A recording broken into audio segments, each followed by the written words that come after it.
Hello, and welcome to Book Circle. I'm Earl Wyenberg. This time we'll continue our reading of The View from the Stars, a collection of science fiction short stories by Walter M. Miller Jr., and we'll be continuing Blood Bank. Daleth Incorporated was either asleep or out. He checked at the ship, then went to the administration building to inquire about her. The clerk seemed embarrassed. Roki, she departed from the port about 5. You've heard nothing of her since? Well, there was a call from the police agency, I understand. He looked apologetic. I assure you I had nothing to do with the matter. Police? What what's wrong, man? I hear she went unescorted and unveiled. The police are holding her. How long will they keep her? Until some gentleman signs for her custody. You mean I have to sign for her? Yes, sir. Roki smiled thoughtfully. Tell me, young man, are Tregorian jails particularly uncomfortable? I wouldn't know personally, the clerk said stiffly. I understand they conform to the intergalactic code of humanity, however. Good enough, Roki grunted. I'll leave her there till we're ready to go. Not a bad idea, murmured the clerk, who had evidently encountered the cigar-chewing lady from Daleth. Roki was not amused by the reversal of positions, but it seemed as good a place as any to leave her for safekeeping. If the Solarians became interested in him, they might also notice his pilot. He spent the following day watching the Sol ship and waiting fatalistically for the police to come and question him about the Solarian's death. But the police failed to come. A check with the news agencies revealed that the man's body had not even been found. Roki was puzzled. He had left the giant lying in plain sight where he had fallen. At noon, the Solarian crew came bearing several lead cases slung from the centers of carrying poles. They wore metal gauntlets and handled the cases cautiously. Roki knew they contained radioactive materials. So that was what they purchased with their Surgibank supplies, nuclear fuels. Toward nightfall, they loaded 2 large crates aboard. He noted the shape of the crates and decided that one of them contained the body of the man he had killed. Why didn't they want the police to know? Was it possible that they wanted him free to follow them? The Sol ship blasted off during the night. He was surprised to find it gone and himself still unmolested by morning. Wandering around the spaceport, he saw Weejan, but the man had developed a sudden lapse of memory. He failed to recognize the Kofian visitor. With the Solarians gone, Roki grew bolder in his questioning. How often do the Solarians visit you? He inquired of a desk clerk at administration. Whenever a hospital places an order, sir. Not very often, every 6 months perhaps. That's all the traffic they have with Tregor? Yes, sir. This is our only interstellar port. Do the supplies pass through your government channels? The clerk looked around nervously. No, sir. They refuse to deal through our government. They contact their own customers directly. The government lets them because the supplies are badly needed. Roki stabbed out bluntly. What do you think of the Solarians? The clerk looked blank for a moment, then chuckled. I don't know myself, but if you want a low opinion, ask at the Spaceport Cafe. Why, do they cause trouble there? No, sir. They bring their own lunches, so to speak. They eat and sleep aboard ship and won't spend a thin galak around town. Roki turned away and went back to the idiot. Somewhere in his mind, an idea was refusing to let itself be believed. A mercy ship visited Tregor every 6 months. Roki had seen the scattered, ruined cargo of such a ship, and he had estimated it at around 4,000 pints of blood, 6,000 pounds of frozen bone, and 7,000 pounds of various replaceable organs and tissues. That tonnage in itself was not so startling, but if Sol 3 supplied an equal amount twice annually to even a third of the 28,000 civilized worlds in the galaxy, a numbing question arose. Where did they get the raw material? Surgibank supplies were normally obtained by contributions from accident victims who lived long enough to voluntarily contribute their undamaged organs to a good cause. Charitable organizations tried to secure pledges from men in dangerous jobs, donating their bodies to the planet's Surgibank in the event of death, but no man felt easy about signing over his kidneys or his liver to the bank, and such recruiters were less popular than hangmen or life insurance agents. Mercy supplies were quite understandably scarce.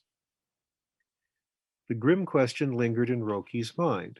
Where did the Sol 3 traders find between 3 and 5 million healthy accident victims annually? Perhaps they made the accidents themselves, accidents very similar to those occurring at the end of the chute in a slaughterhouse. He shook his head, refusing to believe it. No planet's population, however terrorized by its rulers, could endure such a thing without generating a sociological explosion that would make the world quiver on its orbit. There was a limit to the endurance of tyranny. He spent the rest of the week asking innocent questions here and there about the city. He learned nearly nothing. The Solarians came bearing their peculiar cargo, sold it quickly at a good price, purchased fissionable materials, and blasted off without a civil word to anyone. Most men seemed nervous in their presence, perhaps because of their bulk and their native arrogance. When the base personnel finished installing the synchronizers, he decided the time had come to secure Daleth Incorporated from the local jail. Sometimes he had chided himself for leaving her there after the Solarians had blasted off, but it seemed to be the best place to keep the willful wench out of trouble. Belatedly, as he rode toward the police station, he wondered what sort of mayhem she would attempt to commit on his person for leaving her to fume in a cell. His smile was rueful as he marched in to pay her fine. The man behind the desk frowned sharply. "Who did you say?" he grunted. "The foreign woman from the Delethian ship." The officer studied his records. "Ah, yes. Talewa Wakeka, the name." Roki realized he didn't know her name. She was still Daleth Incorporated to him. "From the Daleth ship," he repeated. "Yes, Talela Wakeka. She was released into the custody of Eli Roki on 2 day of last week." "That's sim—" Roki choked and whitened. "I am Eli Roki. Was the man a Solarian?" "I don't recall." "Why don't you? Didn't you ask him for identification?" "Stop bellowing, please," said the official coldly, "and get your fists off my desk." The Kofian closed his eyes and tried to control himself. "Who is responsible for this?" The officer failed to answer. "You are responsible. I cannot look out for all the problems of all the foreigners who—" "Stop! You have let her die. She was only a female." Roki straightened. "Meet me at any secluded place of your choice, and I will kill you with any weapon of your choice." The officer eyed him coldly, then turned to call over his shoulder, "Sergeant, escort this barbarian to his ship and see he remains aboard for the rest of his visit." The Kofian went peacefully, realizing that violence would gain him nothing but the iron hospitality of a cell. Besides, he had only himself to blame for leaving her there. It was obvious to him now. The contents of the second crate the Solarians had carried aboard consisted of Talewa Wakeka, lately of Daleth and of High Sea. Undoubtedly, they had taken her alive. Undoubtedly, she was additional bait to bring him on to Sol. Why did they want him to come? "I'll oblige them and find out for myself," he thought. The ship was ready. The bill would be sent back to Beth. He signed the papers and blasted off as soon as possible. The lonely old freighter crept upward into the fifth component like a struggling old vulture, too ancient to leave its sunny lair. But the synchros were working perfectly, and the screen held its shape when the ascent ceased just below the red line. He chose an evasive course towards Sol and began gathering velocity. Then he fed a message into the coder to be broadcast back toward the 60 star cluster. Pilot abducted by Solarians. Evidence secured to indicate that Solarian mercy merchandise is obtained through genocide. He recorded the coded message on tape and let it feed continuously into the transmitters, knowing that the carrier made him a perfect target for homing devices if anyone chose to silence him. And he knew it was a rather poor bluff. The message might or might not be picked up. A listening ship would have to be on the same sea level to catch the signal. Few ships, save the old freighters, lingered long at 90,000 C, but if the Solarians let him live long enough, the message would eventually be picked up, but not necessarily believed. The most he could hope for was to arouse curiosity about Saul. No one would care much about the girl's abduction or about his own death. Interstellar federations never tried to protect their citizens beyond the limits of their own volume of space. It would be an impossible task. Unless the Solarians were looking for him, however, they themselves would probably not intercept the call. Their ships would be on a higher sea level. And since they knew he was coming, they had no reason to search for him. At his present velocity and energy level, he was 4 months from Sol. The Mercy ship on a higher level would probably reach Sol within 3 weeks. He was a sparrow chasing a smug hawk. But now there was more at stake than pride or reputation. He had set out to clear himself of a bad name, but now his name mattered little. If what he suspected were true, then Sol 3 was a potential threat to every world in the galaxy. Again, he remembered the Solarians' form of address, man thing, as if a new race had arisen to inherit the places of their ancestors. If so, the new race had a right to bid for survival, and the old race called man had a right to crush it if he could. Such was the dialectic of life. 4 months in the solitary confinement of a spaceship was enough to unnerve any man, however well conditioned to it. He paced restlessly in his cell, from quarters to control to reactor room, reading everything that was aboard to read and devouring it several times. Sometimes he stopped to stare in Dela's doorway. Her gear was still in the compartment, gathering dust. A pair of boots in the corner, a box of Delethian cigars on the shelf. Maybe she has a book or two, he said once, and entered. He opened the closet and chuckled at the rough masculine clothing that hung there, but among the coarse fabrics was a wisp of pale green silk. He parted the dungarees to stare at the frail feminine frock, nestled toward the end and half hidden like a suppressed desire. For a moment he saw her in it, strolling along the cool avenues of a Kofian city. But quickly he let the dungarees fall back, slammed the door, and stalked outside, feeling embarrassed. He never entered again. The loneliness was overpowering. After 3 months, he shut off the transmitters and listened to the space frequencies for the sound of a human voice.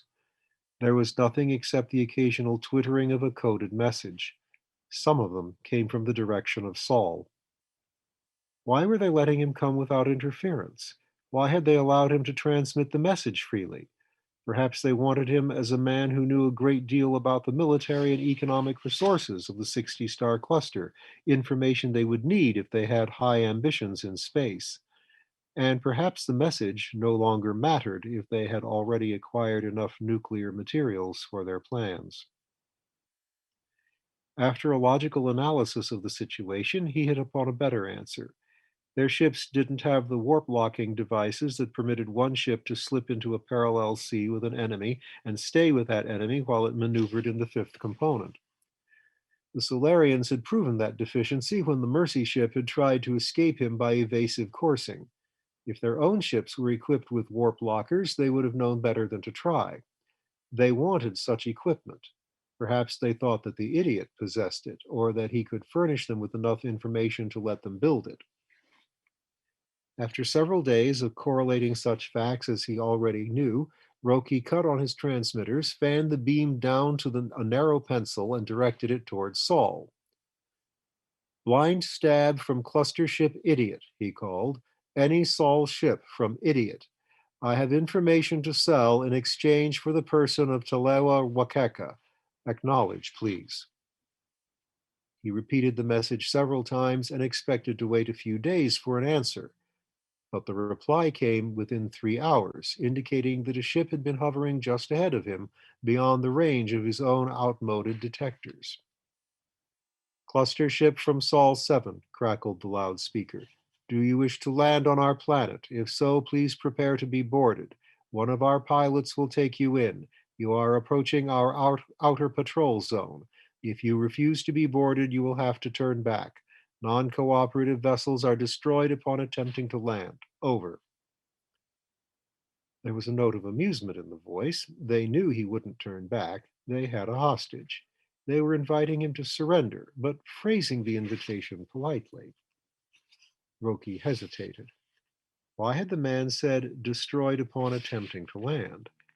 After a moment's thought, he realized that it was because they could not destroy a ship while maneuvering in the fifth component. They could not even stay in the same continuum with it unless they had the warp locking devices. A vague plan began to form in his mind.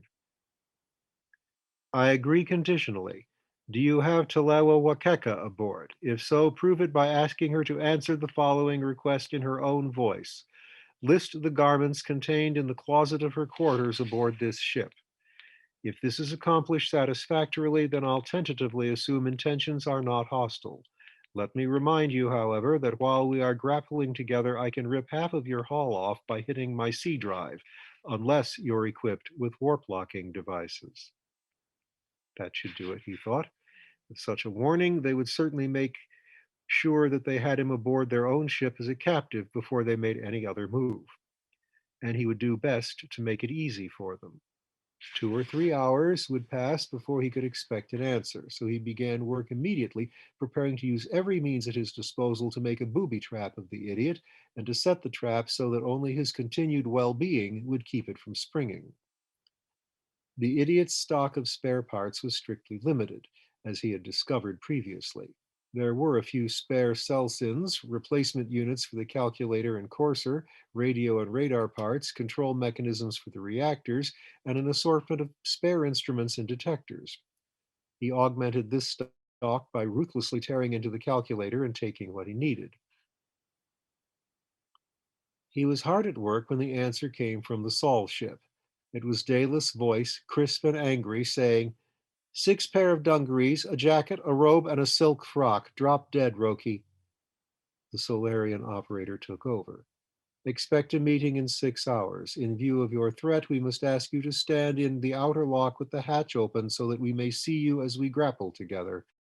Please acknowledge willingness to cooperate.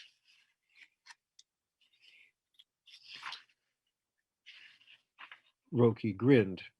They wanted to make certain that he was nowhere near the controls. He gave them a grumbling acknowledgement and returned to his work, tearing into the electronic control circuits, the radio equipment, the reaction rate limiters, and the controls of the C drive. He wove a network of interdependency throughout the ship, running linking circuits from the airlock mechanisms to the reactors and from the communication equipment to the C drive. Gradually, the ship became useless as a means of transportation. The jets were silent. He set time clocks to activate some of the apparatus and keyed other equipment by relays set to trip upon the occurrence of various events. It is not a difficult task, nor a long one. He added nothing really new. For example, it was easy to remove the wires from the airlock indicator lamp and feed their signal into a relay section removed from the calculator, a section which would send a control pulse to the reactors if the airlocks were opened twice. The control pulse, if it came, would push the units past the red line. The relay sections were like single-task robots set to obey the command, if this happens, then push that switch. When he was finished, the 6 hours were nearly gone. Pacing restlessly, he waited for them to come. Then, noticing a sudden flutter on the instruments, he glanced out to see the dark hulk slipping through his radiation screen. It came to a stop a short distance away. Roki started the timers he had set, then donned a pressure suit. Carrying a circuit diagram of the changes he had wrought, he went to stand in the outer lock. He held open the outer hatch. The beam of a searchlight stabbed out to hold him while the Sol ship eased closer. He could see another suited figure in its lock, calling guidance to the pilot. Roki glanced up at his own grapples.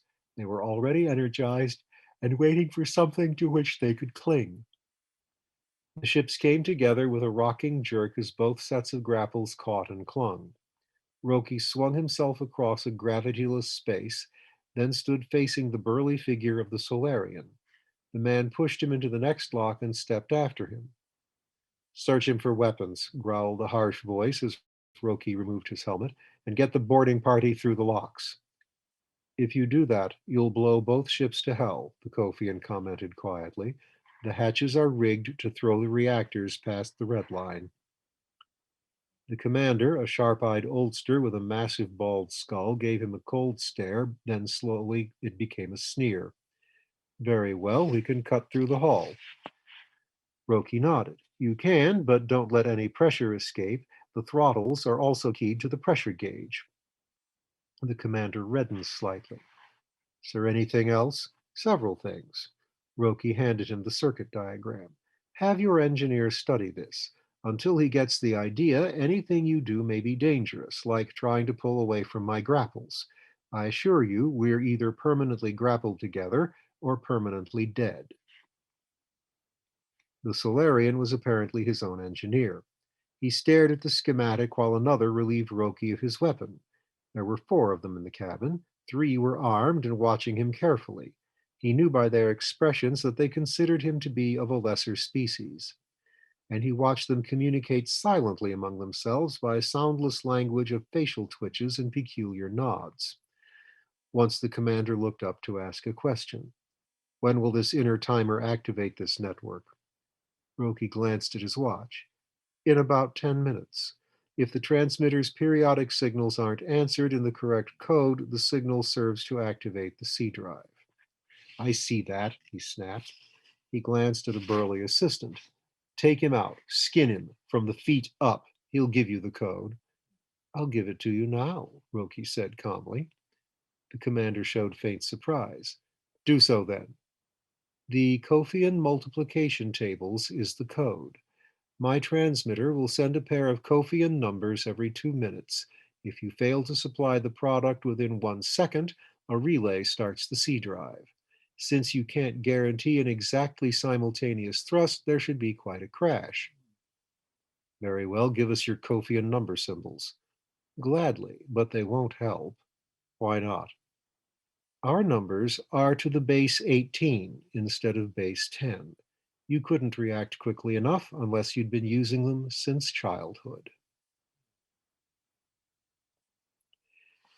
And there, in that Mexican standoff, we will leave our hero and the Solarians until next time.